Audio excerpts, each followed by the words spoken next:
ver con la economía nuestra de cada día, hablando del paro, que también tiene que ver con la economía. El profesor Eduardo Robinson, nuestro columnista en economía, está con nosotros. Profesor, ¿cómo le va? Bienvenido. Hola Ángel, un gusto saludarte. Muy buenos días. 29 de mayo, estamos acercando ya al penúltimo día del mes de mayo, ya estamos en el penúltimo día del mes de mayo y a partir del sábado se va a empezar a especular con el tema inflacionario. Y acá le venimos dando en la tecla. Así es.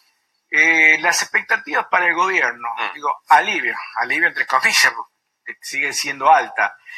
¿Se va a perforar el piso de los 3? ¿Se va a llegar al 2,5, 2,6, 2,7 en el mes de mayo en inflación? Sí, Ángel, los cálculos preliminares están dando una inflación a nivel nacional promedio por debajo del 3%. Y acá claramente han influido varios factores. Uno de ellos, el fundamental, es la estabilidad que ha tenido el dólar durante el mes de mayo. Eso ha sido fundamental para que no se traduzca en incrementos en los precios. Si bien, como decías en la introducción, estamos hablando de inflaciones todavía muy altas, pero de acuerdo con las comparaciones del primer cuatrimestre del año, si la inflación efectivamente está por debajo del 3%, va a resultar una moderación importante en la dinámica que venía mostrando la tasa de inflación, ¿no? ¿Qué cambió en el panorama, en el contexto internacional y en el local?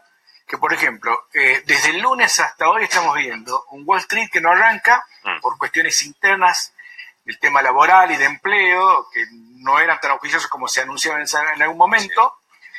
La disputa con China, que no haya repercutido en el mercado local tantas situaciones, porque uno estornuda, se resfría en China y ya tenemos una inflación o un dólar a 48 pesos. Esto no ha sucedido. ¿Y cuánto tiene que ver que hoy estemos dentro de un estado de países emergentes como para que esté un poco más reforzada la economía en la Argentina y no se sientan tanto los coletazos internacionales? Bueno, claramente venimos con una economía que está, en primer lugar, muy vulnerable, muy expuesta a todo lo que tiene que ver con lo externo y, por supuesto, con un clima político, un clima electoral que, bueno, hace también muy vulnerable a la economía, muy sensible a cualquier tipo de rumor. Vos sabés que están, en pleno armado político, en plenas estrategias electorales.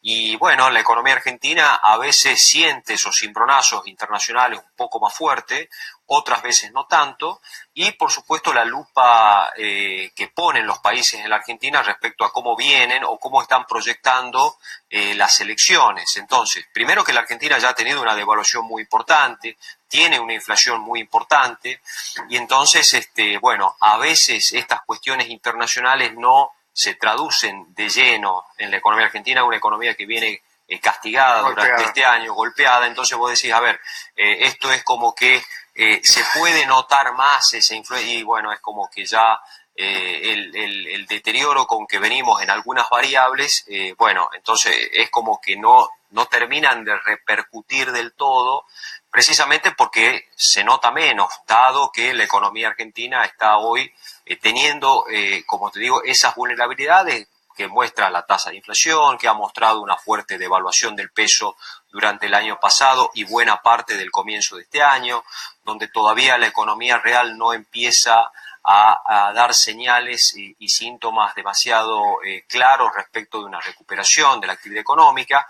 Entonces, en este panorama, se está siguiendo, yo te diría, muy de cerca desde el extranjero todo lo que está pasando a nivel electoral y, por supuesto, los armados esos que también tienen que ver con la especulación, por supuesto, ¿no? Le cambio entonces el ángulo. A ver. ¿Cuánto tiene que ver el tema de que ya se conozca la fórmula de la decisión de la alternativa federal que no va a ir, que va dividido y además, como le dicen algunos en una cronología, yo la baña, para pasar con Yo Claudio, aquella serie romana, que también quiere ser y no quiere participar y porque yo soy El Salvador, yo soy aquello.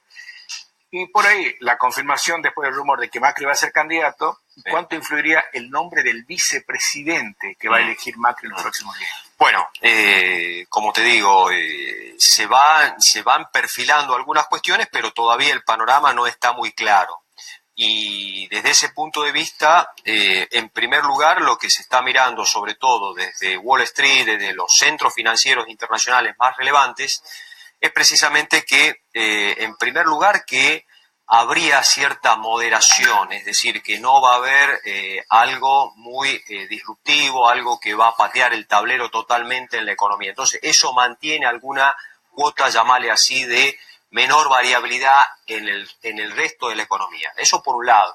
Y por otro lado, las cuestiones que tienen que ver básicamente con esto que ya se empieza a despejar esas incógnitas. El presidente Macri va por su reelección y, como decías, bueno, la fórmula que lo pueda, la persona que pueda ser candidato a vicepresidente de la Nación en ese caso, me parece que podría, sumar a esa fórmula algún tipo de armado electoral que lleve más tranquilidad o que eleve las probabilidades de alguna continuidad en ese marco en el que estamos hablando. Entonces, eso es lo importante para los meses que vienen, porque entramos ya en los meses junio, julio, en los meses previos a la elección, que van a ser bastante importantes para ver si va a haber más o menor volatilidad de la que se pensaba a comienzos de año respecto de la economía, ¿no? Profesor, le agradezco la visita. Gracias, Ángel. Y bueno, ya tiene que estar en el colegio. Así es, gracias, un gusto.